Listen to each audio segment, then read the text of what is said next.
So Zama, thank you very much for making time to share your insights into the future of leadership. But before we go into leadership, can you please tell us a little bit more about yourself? Where did you grow up? Hi, thank you for having me. I grew up in KZN, Kwamashu specifically, and I've lived there for many years and started my career there as well. So what was your dream career as you grew up?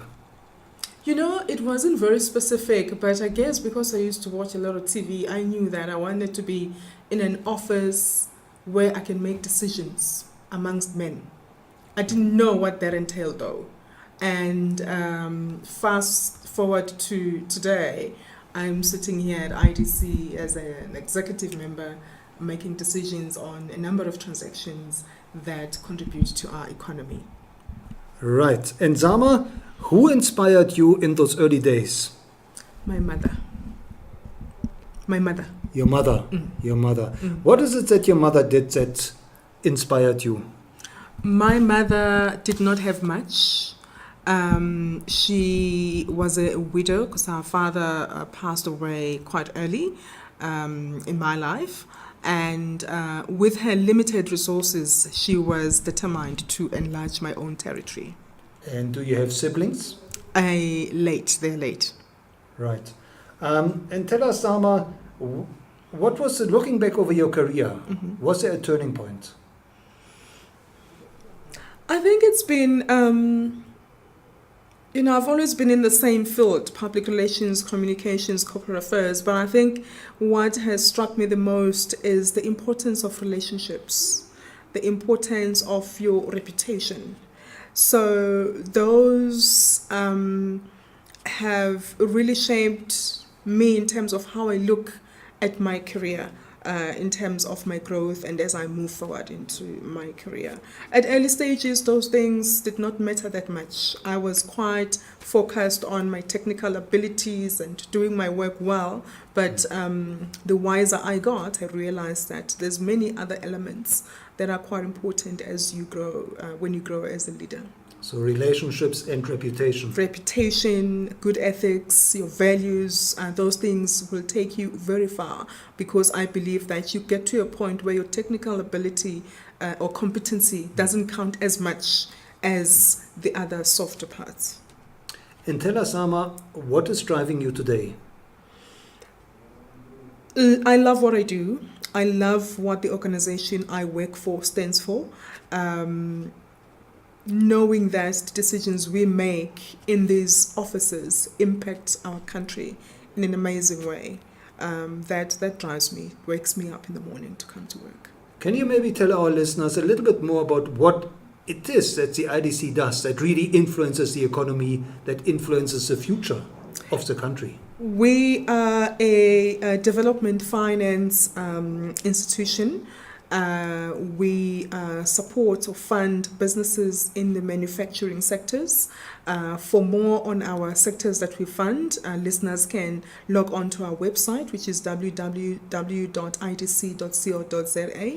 And we consider transactions that come to our committees, and if there's merit, and those transactions could be then approved, which then translates to jobs being created, money going into the economy, and ordinary people's lives being improved. Now, Zama, I believe you were instrumentally involved in the recent Presidential Investment Summit. Can you tell us a little bit more about your role? It was a team effort. There was a team put together through the Office of the Economist, appointed by the President. So I was part of that team, and that team was based here at IDC. So in terms of the logistics of the event, public relations, communication, that's where I came in, while other of my colleagues then handled the many other important parts of the conference. Right. Now, Zama, let's talk about leadership. Okay. In your mind, what does the future of leadership mean to you? It means what we do today that will prepare us and our generations and the future generations for the future. I mean, if we look around us, when I grew up and when I started my career, things were very different. And now we have AI, artificial intelligence, we have robotics, we have many challenges that we are faced with as a working community, if I may use those words. So it's important that we take the lessons with us today and we help those that are coming after us and equip them for a better future. So, Zama, what have you learned from your own journey that you consider most important for building future leaders? For me, it's been raising your impact from an early age. Be willing to get involved in projects that will give you that, I would say, gravitas, that will give you an opportunity, as I say, to raise your impact within the organization and around your sphere of influence. So I think that's important, and finding yourself a mentor that you can plug into, either within your organization or outside. That a person that would sort of support your career as you move ahead on your career journey. Now, Zama, when you speak to future leaders or to aspiring leaders, what is it you tell them they should focus on for future-proofing their career?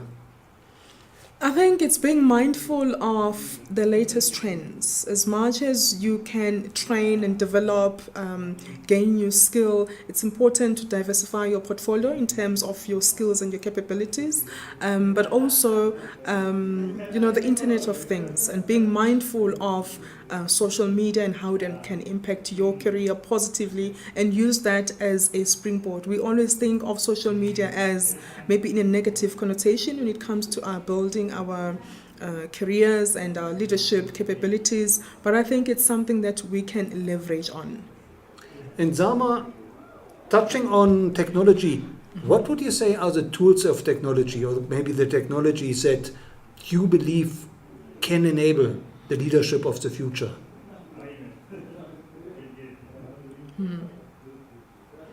You see, when I think of technology, I think of it, it could either be a challenge, or we could either take it in our own hands to deal with those challenges now and turn them into positives. When we think of technology, we think of job losses in the future, but I think if I look at some of the trends that are coming up, like in robotics, in artificial intelligence, etc. There's so many things that we can do now to equip the younger generation so that the machines are not more clever than them. And when it comes to social media, Zama, what is it that you tell aspiring leaders and maybe even your children? How should they navigate social media to build their own brand? I'm in public relations and communications, and I never would have thought that there will be jobs called influencers as we see today. So it's changing the field in the communication space, in advertising space, where we now see different platforms. I mean, I believe that now, communication, selling, advertising is now more human to human than business to business. So it's important that we use it as strength to leverage on our careers and help us to grow and make those connections. And I spoke about reputation, and I spoke about relationships. So social media is a tool that we can harness and use it for our advantage. Now, Zama, as a mentor to future leaders, can you maybe share a success story or two where you mentored a youngster and that person took your advice to heart? I have a colleague, I wouldn't say I have mentored him. It's been informal mentoring, it's not a formal mentoring, but I guess that's how mentoring starts, right?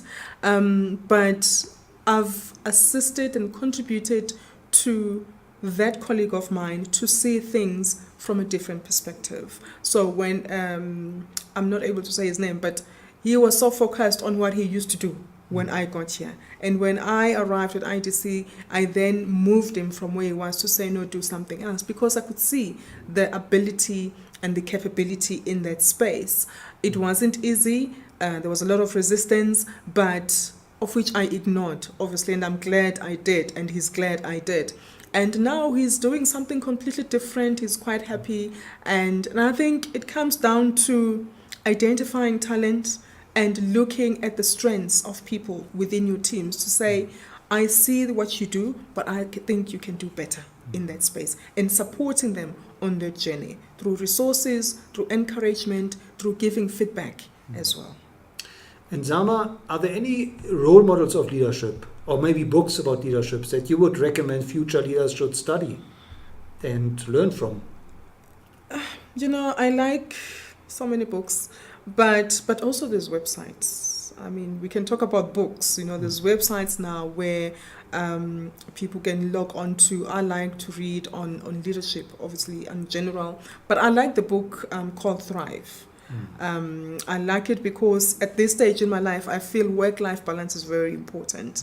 It's no longer about chasing, but it's also about the other important elements in my life. So I always say each to their own. I like Oprah, for example, but my daughter might not even know who Oprah is. They have to look around in their sphere of influence, what resonates with them, and then identify where they want to plug in. But obviously it's important as those that are at these levels to guide the younger generation. Now, Zama, where can our listeners connect with you? And where can they follow you? LinkedIn. On LinkedIn? LinkedIn, yes. Great. In fact, on LinkedIn, you really stood out through your visual impact with the Investment Summit. I'm still working on that page, though. I'm still working on it because, after that, I talk a lot about social media and how we can harness it. After that, I've had so many people contact me. Those likes, those clicks, people monetize them, but we can use them as to drive your impact and raising your profile amongst your key stakeholders in social media spaces. So you've become a LinkedIn influencer. Not yet, but I think, I looked at it and said, wow, I can use this to further grow my career and maybe have a purpose that I want to focus on and, attach myself to a voice or an idea that I would drive through social media. It could be community giving. I could talk about, the plight of girls in rural schools, but I can use that as a voice to impact my community today. Now, Zama, last but not least, is there one advice that you would really like to give to future leaders that they should implement in their own leadership? Well, maybe it won't be one, it might be two.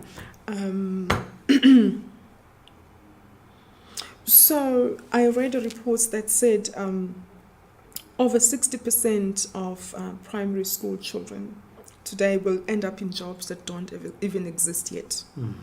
And I think it's important that as much as we focus on our children, we also focus on the teachers and the education system, because we're going to need better educated teachers to be able to, but also we need to equip our youngsters for the future. And how we used to do things is very different to how they approach things as well. Another advice that I would give is that it's important that we don't live in a vacuum, and it's important that as we carry on with our careers, our journey of leadership, we look around what's happening around us. We look around at how, as I said, ethics, reputations, values, those things are quite important. I don't need to give examples, but you know what I mean. And it's important that we carry ourselves in a manner that will stand the test of time for our careers. Well, Zama, thank you so much for sharing your insights and your wisdom. And thank you for inspiring us to be better and to build a better future. Thank you. Thank you for having me. And I think very important also, thank you for reminding us that R&R does not just stand for relax and recreation, but also for relationships and... Yes, reputation. And reputation. Yes. Thank you so much. Thank you.